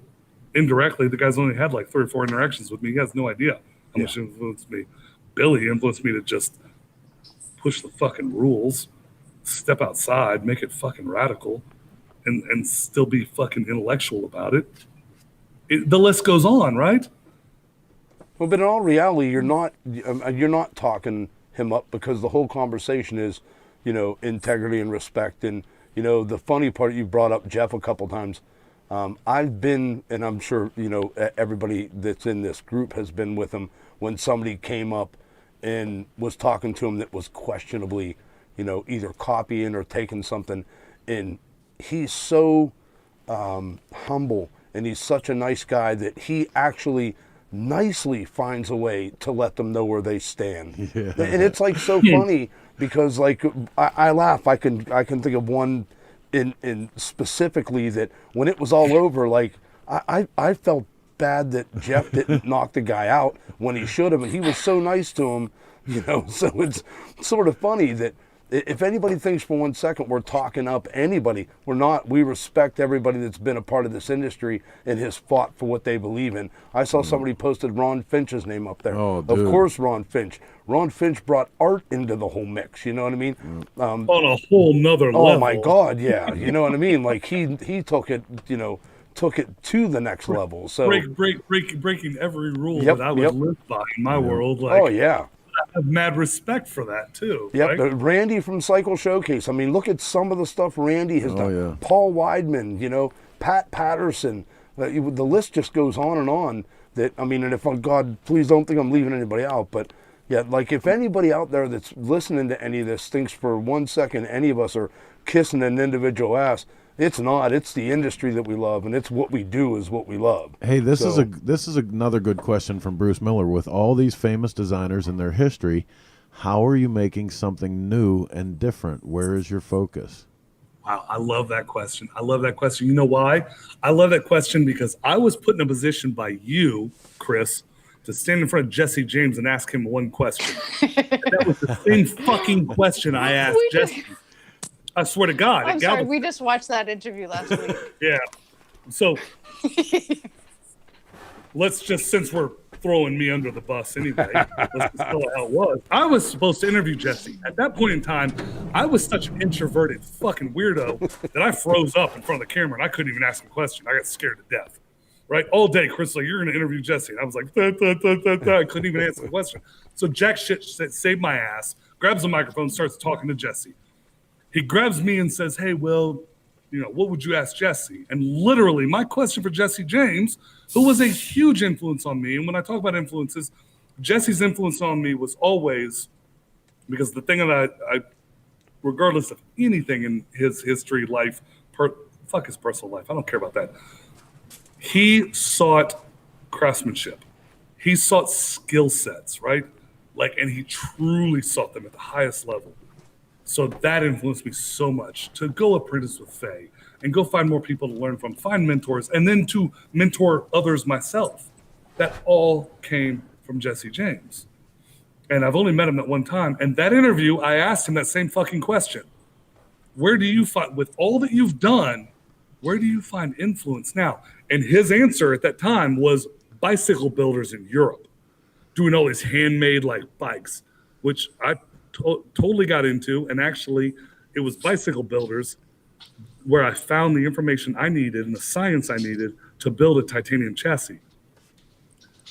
I've revisited that question in my own career at this point. Where do I look for inspiration now?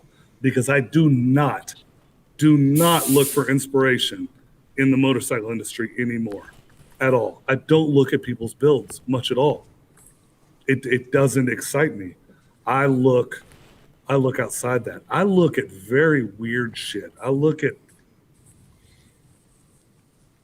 art. I look at abstractions. I look at nature. I get away from the material, and I try to get away from things and see things that I have to clear my head before I can find my own visions now. I used to take visions and then mold them. And then I got to the point where I had my style and I had to find something else.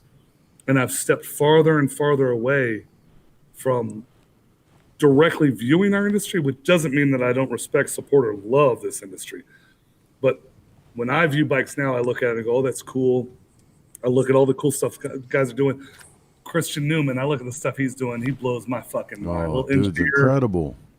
You know, he's got me machining parts for him. That kid is brilliant. It doesn't inspire me because he's doing something totally different than the way my mind works as far as design.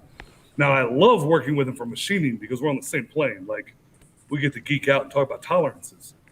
But when I need inspiration, I have to step out and find new stuff. And it's getting harder for me to find new worlds. We've got 3 bikes that we're going to build. We can go down this road too, but I'm basically not doing commission builds anymore. We're going to do spec. We're going to build our own bikes. We're going to build 1 bike a year, maybe 2. It would take a stupid amount of money to get me to build somebody a full bike right now. We've got other things we want to do. And when it comes to actually building a motorcycle, I'm not interested in somebody telling me anything. And it's not ego. That's desire. That's a need for me to make what I want now, right? So I want to build what's been in my head for too long. And we're going to do that. We're going to do that for the next couple of years at least. Right, we've got some designs. We've already ordered the stuff. We've got some stuff lined up. We've even had meetings about this. And they're just going to be they're going to be Faith Fountain shoppers. That's all there is to it. Because we need to step back in this industry. I stepped away a little bit with my injury and with getting the machine shop up. But I never stopped building frames or springers, and I never stopped improving my frames or springers.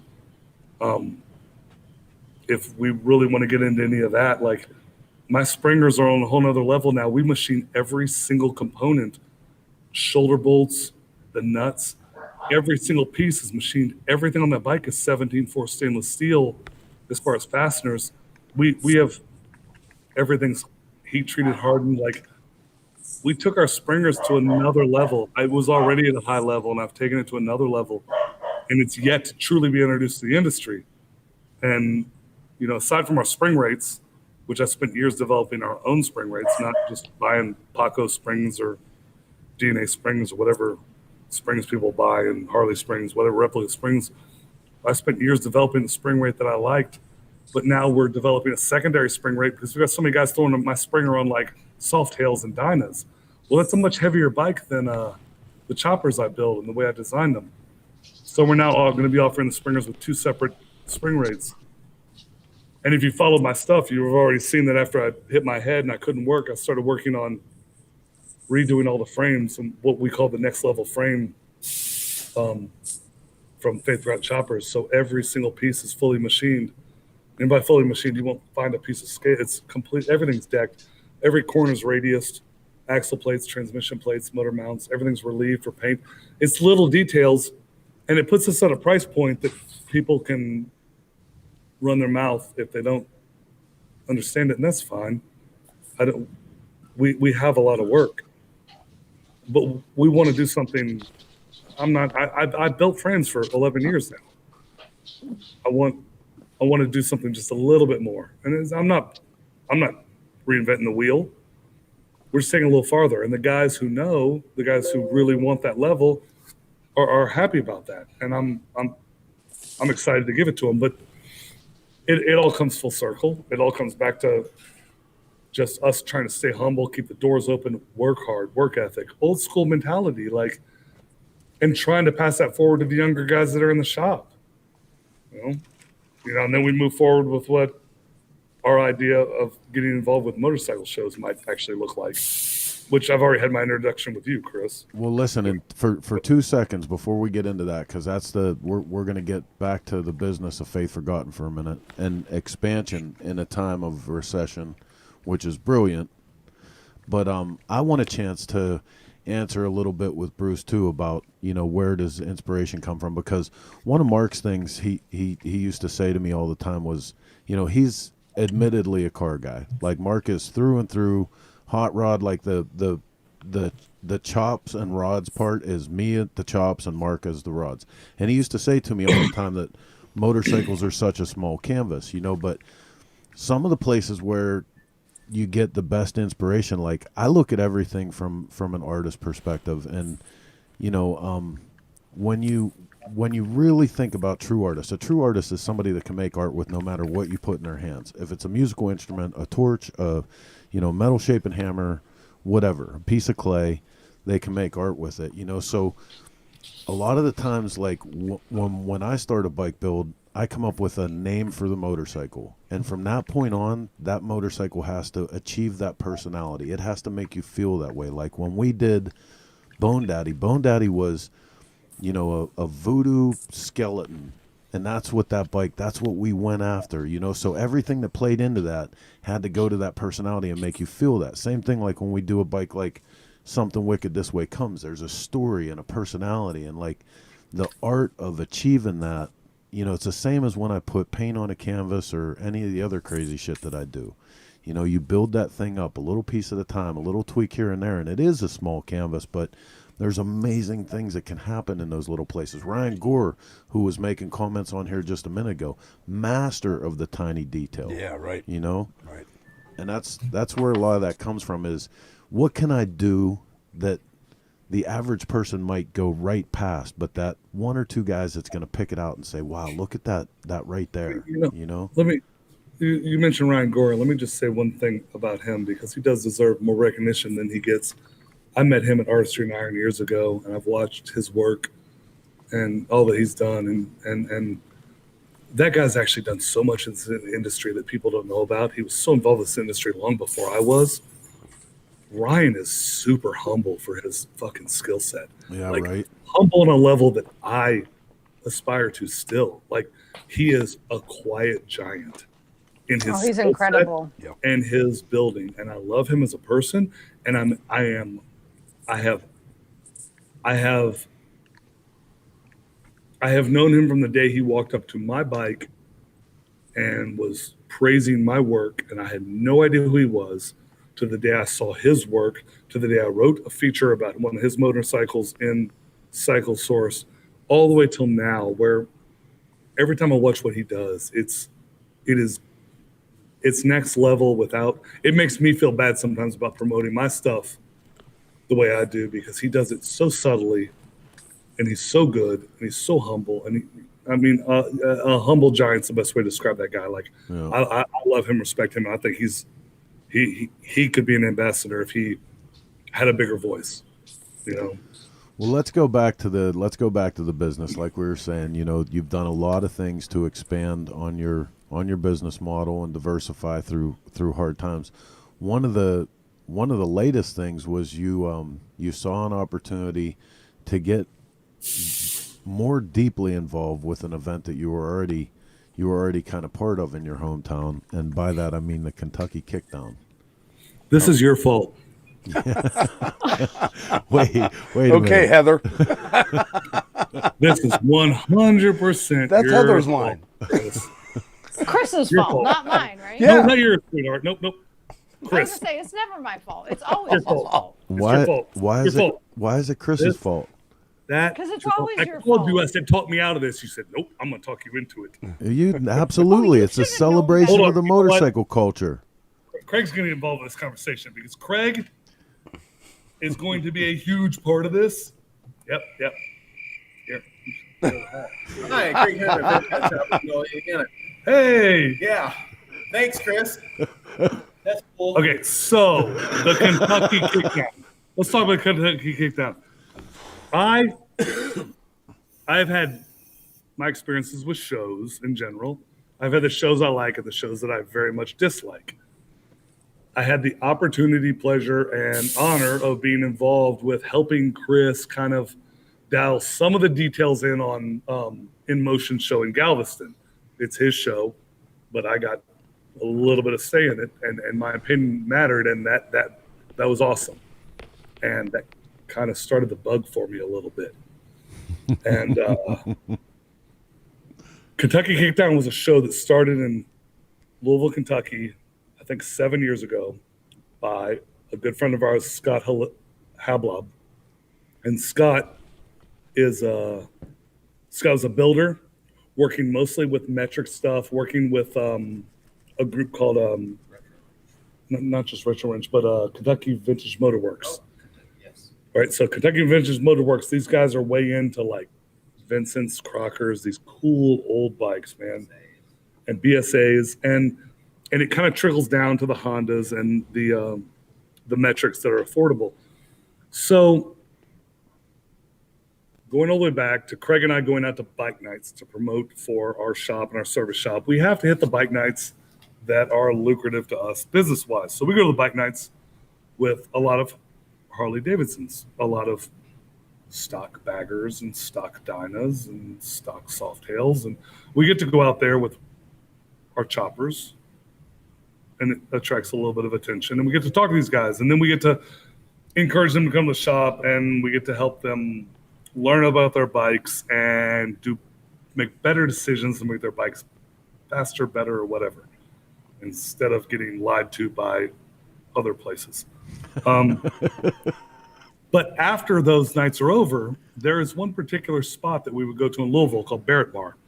And this was a bike night that was primarily all these it was super like grassroots, super cycle source based. Garage builds. But it's all garage builds, but it's mostly metrics. You know, a lot of stuff was really like limited by funds, you know, what these guys could afford. And so we would go out there and I would just get stuck. I mean, Craig would have to drag me out because I get to talk to these kids that are working in their garage, building their bike, and they're so excited about what they're doing. And it's so much different than going to a bike night where everybody's sitting around on their cool new Screaming Eagle, CVO, which is great. We love you guys. Thank you for your business. But it's the kids that are like literally using their hands that inspire this. So this shit inspires me, right? These kids building these Hondas, which I don't fuck with Hondas, but they're building this stuff. And then they ask me, hey, can you do an exhaust for me? And when I price it, they're like, that's more than I paid for the bike. And I'm like, wow, okay, so why don't you just come out to the shop and let me help you with some of this stuff. Let me teach you some of this stuff. Like these guys, they grab me a little bit more, and it's a big culture in Louisville.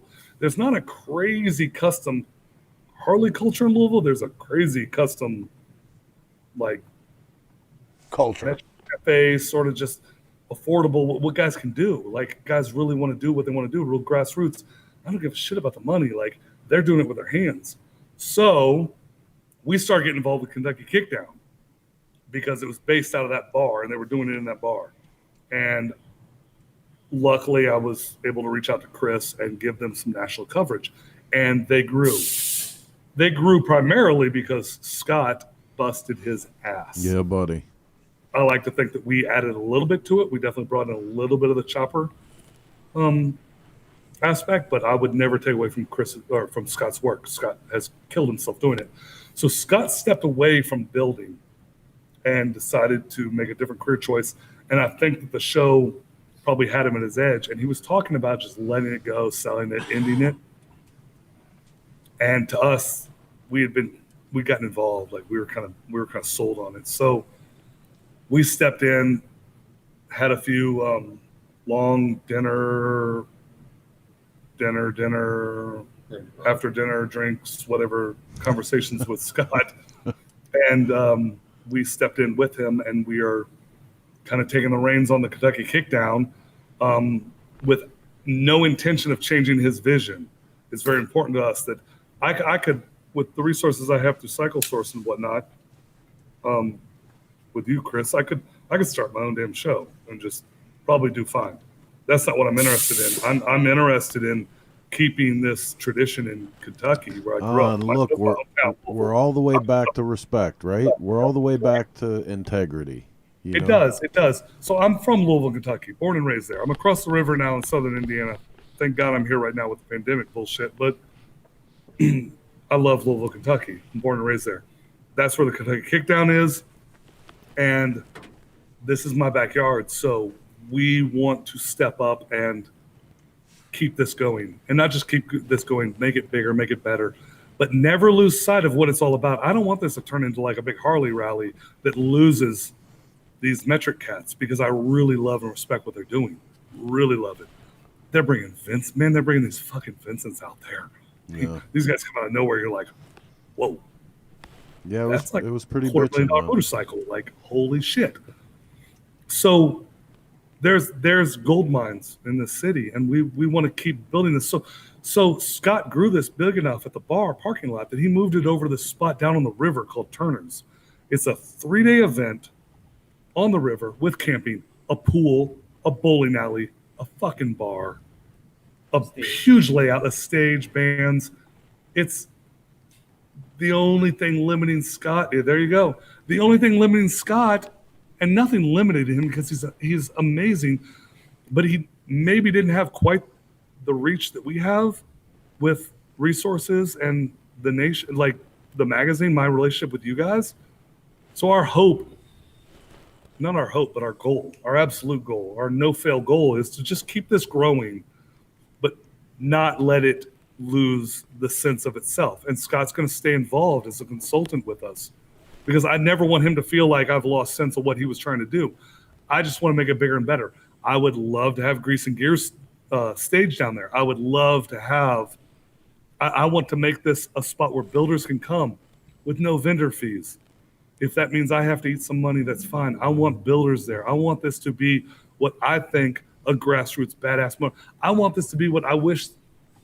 I won't say that. I want this to be awesome. Like, and there's no ego involved. I want it to be awesome for everyone else. I want to know how in the hell I didn't know about passing it on. I want to know how I didn't know there was a bowling alley the last time I was. It's a fucking bowling alley, Chris. What the hell, dude? There's a pool, a bowling alley. You're right on the damn Ohio River. We got food trucks. It's mud bog. We got there's a mud bog. They're running mud bog bikes through this. I saw the mud bogs. That was pretty sick. Awesome. It's fun, man. You guys came out 2 years ago. Well, listen, I'm going to tell you right now. So for next year, I didn't realize it was right on the river either. You know that you realize that means we got to do a tramp triathlon. You remember tramp triathlon from the Big Mountain Run? What's a tramp triathlon? We're wondering what a fucking tramp triathlon is. You don't remember that from Big Mountain Runs? So this is tramp triathlon. 2 tents side by side. 2 riders get in the tents with no boots on. The whistle goes off. They have to jump outside of the tent. This is the shit where Beaner went headfirst in the fucking lake at Big Mountain Run. Yep. Right. For his bike. Put your boots on, run 25 yards, ride your motorcycle 50 yards, jump in the river, and swim 25 yards. The tramp triathlon. Show the video of Beaner headfirst over his damn purple bike when he laid it down. That was pretty awesome. I'll look for it. That was awesome. Down in Tennessee? Yep. You should find that and put that on the screen right now. Let me see if there it is. Oh, no shit. Yes, we will do that. I can't believe I found this easily. And we have a friend, Vach, who will try to win. Okay, hang on. This is Tramp Triathlon, courtesy of Beaner. Watch out, this can come right up here. I was right over here. Holy fuck. And he won, just for the record. He goes, I'm just going to pop up and keep running. You got it. He got me into the water because you got to go swim now. That's brilliant. Well, you got to go swimming. Okay. He didn't want his boots on. And you got to swim out and touch the boat. Like, fucking kept going. Dude, that was a good day. Oh, Man, I missed that property. That was so much fun down there. Oh yeah. The best part was him still rolling in midair, going, "That's gonna hurt." That's gonna hurt. Oh shit. Yeah, that was an event and a half right there, boy. So yeah, good things coming Yeah, to Kentucky so- Kickdown. So we're doing the Kentucky Kickdown. We're super excited about it. We're going to be making another announcement with Scott here at our party this weekend, this Saturday the 10th. If anybody is remotely local, come down. If you need a place to stay, I'll throw mattresses on the damn shop floor. I don't care. There you go. We got a pig out back. You can sleep with the pig. We got plenty of room. Come down, hang out, see the shop. We're going to have the shop laid out. Machines will be running. We got our, thank God they lifted level 5. We got our beer license, so we'll be selling dollar Bud Lights, Miller Lights, whatever we can get. And the proceeds go to the veterans, Yep. veterans benefits. Everything's going to veterans. We got a veterans ride coming through here. Everything we do with that, all the profits. Well, I'm not making anything off this, other than I'm not gonna be an asshole and Yeah, lie. we're doing, Like we're promoting our shop and we're open house. So, but money wise, financially, everything's going to the veterans. Right on. We're gonna do a dyno pulls. So $25 to pull your bike. That means your bike goes up, it gets pulled, and then you get a short little consultation with Corey, my mad scientist tuner, that will tell you the truth about your motorcycle. Not a bunch of horseshit lies, not trying to sell you a bunch of crap. He will tell you the 100% honest truth about your bike, what it's doing, what you should have based on how you want to ride, the stuff that you don't get when you go to the other big box store with the glass windows and the. Oh, And you guys are money. too much. You guys are too much. I The love honest it. truth about your bike, the honest truth about what you're truly turning, you know, not the STD, and I'm not talking about sexual transmitted diseases, but the bullshit correction on a dyno, but the SAE, what your bike pulls across the U.S. and on average in every city it goes to. And we'll give you all the graphs. We'll give you all the information on your motorcycle. We teach you. That has been Craig's mission statement with the service. 15 years, 9 dealerships, or 9 years, 15 dealerships. Nine dealerships, 15 years. 9 dealerships, 15 years. All across the nation. This guy's traveled everywhere. Right on. Done nothing but succeed at dealerships and then get his nuts cut off, for It's not lack that of a better I'm word. Terrible. I like to learn from different places Yeah, in the well- United States. Just not treated well for what he was doing, right? So he's seen it all. And then he comes here and he gets free reign to actually run a service shop with integrity. Something in 15 years he hasn't really gotten to do very much of. So it's, other than he and I butting heads and damn near breaking jaws over stuff that's not related to necessarily policy, Craig runs this shop with the same integrity I try to hold in the fabrication side, sometimes at a higher level where I have to question myself and go, wow, he's really putting the customer first. And I just don't think, I don't know. I hope we're not the only people doing this. I hope there's a lot of shops doing this. I'm not sure there's a lot, Well, but the ones that are sticking around, the ones that stick around are. I hope they're doing that. I hope know. they're putting the customers first, and I hope they're educating and they're putting it at a higher level, because I didn't know shit about service, and I still don't. But I knew something about, and I don't know anything about business. I'm learning, but I know about people, right? And I know what feels right for me and what makes me sleep right at night. And that's the way we run this business. And the sacrifice is that I don't have a house, and I don't have a kick-ass car.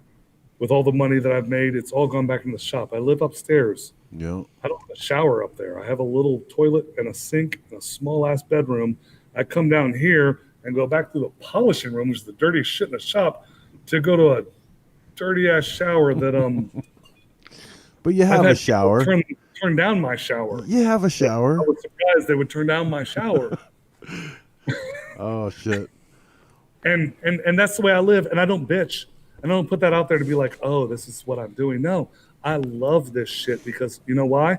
Because I have all of this. I have this whole space. I have this equipment. I have him. We just bought another CNC machine. We've got 2. We're bringing a 3rd. I've got my whole fabrication room. I've got my big television. You can see me on it right now. Oh, right on. Well, listen, man, we do, man. We love it and we're happy. And you got if you want to succeed in this industry, you better be ready to live this life. That's it. 100%, That's right? it. Well, listen, buddy, we're getting late in the hour. I really super appreciate you being on. So many great comments tonight. People were fired up that you were here. Tell everybody where they can keep track of more from Faith Forgotten and from you. First and foremost, any questions, reach out to us, man. Craig spends all day helping people, even on stuff that makes us no money. Call the shop. Hit us up on Facebook, Faith Forgotten Choppers.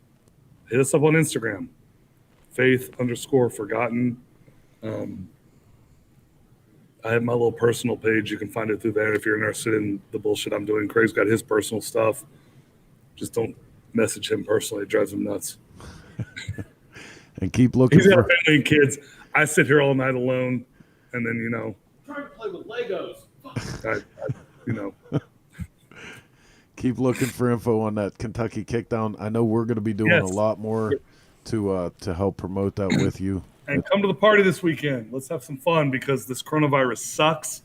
And now we actually have the restrictions lifted here.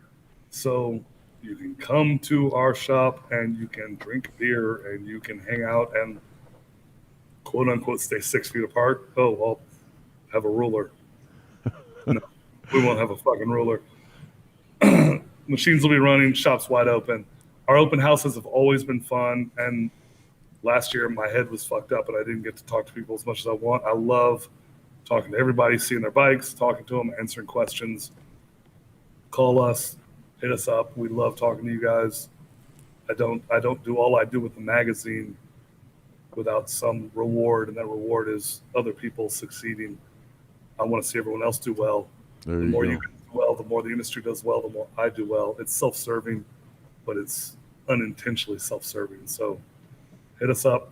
Come see us. Faith Forgotten Choppers. You can find us on social media, Instagram. Go to the website. You get on our email mailing list. We'll be releasing some exclusive stuff on there soon. Just go to the website. You'll see all that. All right, buddy. Well, listen, one more time, I want to thank you for the whole crew for being on with us, and we'll see you this weekend. Love you guys. Love you too, Will. See you, Will. All right, man. So couple things we want to get through. It's a great conversation with Will. Heather, were you talking? Is your audio off? Yeah, I think her audio's off. What'd you do? I don't know. You broke her audio. Hey, how's that? Sorry. There you go. All right, so always a great time hanging out and talking to Will. The viewers really dig when he's on the show. We need to have him on regularly. Right? Like every couple months, he needs to come on. He's a good conversation about so many things. So a couple things, and we're going to cut you guys loose. I'm going to make this kind of quick. You saw our commercial on tonight about the High Seas Rally. This was, actually we're getting close to the time where we were going to be on the trip this year, but we're doing a bunch of stuff out there with the Grease and Gears Garage on the High Seas Rally. We're going to be doing a virtual bike show and some other stuff.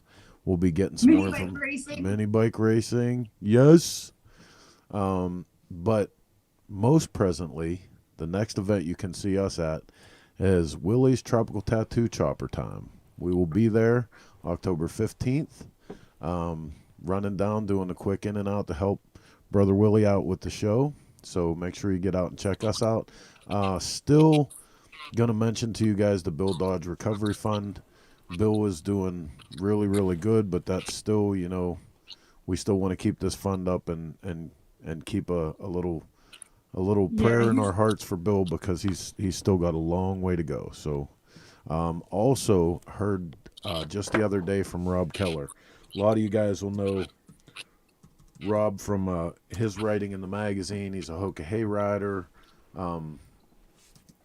Rob was on the Hoka Hay and went down really bad accident, and heard from him. He's doing very well on his way home, but also he's actually been out for a month before Bill got in his accident, Rob also has a GoFundMe.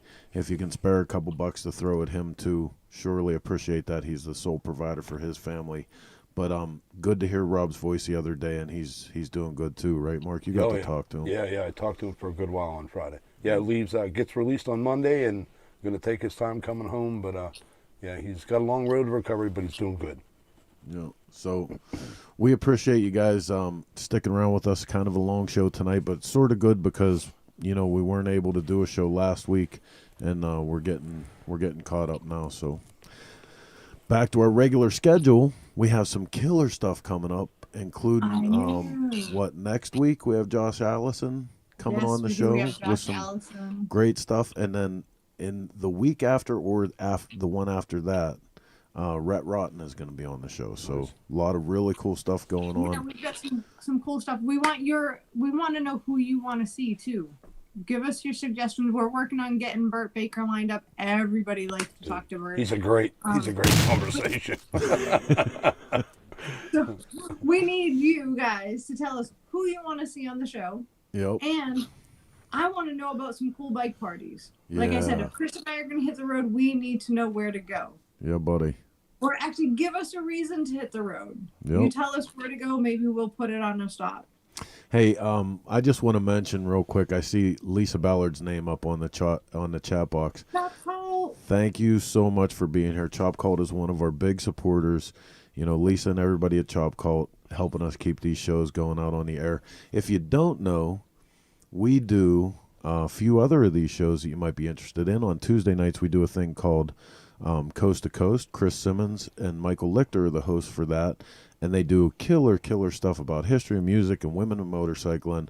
Wednesday nights, we engineer a show for Jason Sims and Rob Nussbaum, the Motorcycle Cannonball Chronicles.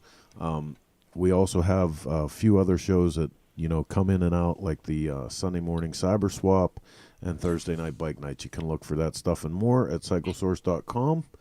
And I think that's going to about do it for us tonight. Mark, you got anything else? I don't have anything. Monday. Pretty excited. Heather, you got anything else? Hey, Jeremy Sather wants us to do more shop tours. We did for a while when COVID started. We were doing What's in Your Shop. I loved that show. Maybe if we can get some of those lined up, we can throw those in on Thursday night. We'll do a whole separate show on What's in Your Shop. Maybe. I always liked it. It's cool. Cool to see what people are sitting in the corners. Those were some of my favorites. Oh, stop it. Are you kidding me right now? All right, man, listen. If you have a cool shop that you want to show us, email me at cyclesourcemain@comcast.net. Show me some pictures, and maybe we can bring you on and do shop tours. Yes, sir. And I appreciate you guys being here. I appreciate all the support from everybody who helps carry our show that we now call the Source Media Network. And until next week, same chopper time. Same chopper channel. Bye, Felicia.